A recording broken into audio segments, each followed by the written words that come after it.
বলেছে কি if politics had no existence, যদি পলিটিক্স না থাকতো, we would not have borders too, তাহলে আমরা বর্ডারও পেতাম না, বর্ডার্স থাকতো না। Actually due to politics, right, borders exist in the universe.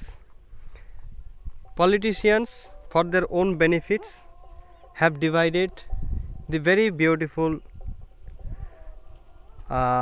earth into many pieces. এটা কবিতা আছে স্যার, কবিতাটা হচ্ছে নাম হচ্ছে নো মেন আর ফরেন। বাংলায় যদি বলি তাহলে হবে কি, কোনো মানুষই ফরেনার্স নয়, বিদেশি নয়, সব কেউই বিদেশি না।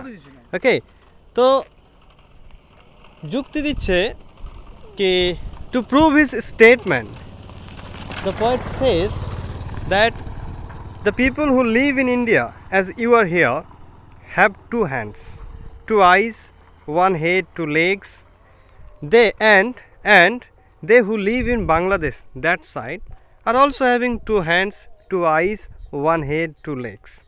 We have no difference, no difference. Even Mostaqim sir, they also eat food to live, তারাও খাবার খায় বেঁচে থাকার জন্য। We the Indians also live after eating food, right? They cultivate crops in their lands. We also do the same, we have no differences. Okay, and the most important thing is that they live on the planet earth, we also live on the same planet.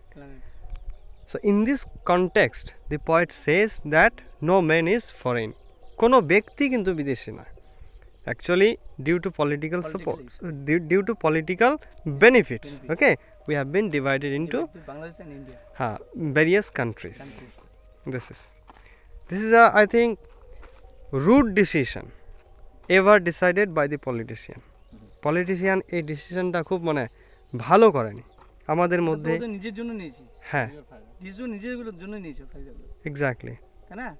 আপনি জানেন যে দক্ষিণ দিনাজপুর যেটা আছে না, আমাদের দক্ষিণ দিনাজপুর, ওদের আবার উত্তর দিনাজপুরটা আছে, এই উত্তর ওই পশ্চিম দিনাজপুর বা পূর্ব দিনাজপুর কিন্তু বাংলাদেশ থেকে আছে, ঠিক আছে? ইতিহাসটা যদি দেখা যায়, ঠিক আছে, কিন্তু একই সব ছিল। আগে তো গোটা বাঙালি ভাষীটা সবাই একসঙ্গে ছিল, কিন্তু সেটাকে ডিভাইডেড করে দিয়ে, হ্যাঁ, দুটো পার্টে হয়েছে। তারপর যেদিকের লোক, এখানকার লোক যারা এদিকে থাকতে চেয়েছে তারা থেকে গেছে, ওদিককার লোকে যারা ছিল তারা বেঁচে গিয়েছে। কিন্তু দেখবেন যে ওখানেও হিন্দু থাকে, ওখানেও মুসলিম থাকে, আমাদের ওখানে হিন্দু থাকে, ওখানেও মুসলিম থাকে, ঠিক আছে? সব জাতির লোকেরা কিন্তু বসবাস করে। ঠিক ঠিক। Okay sir, let's go then.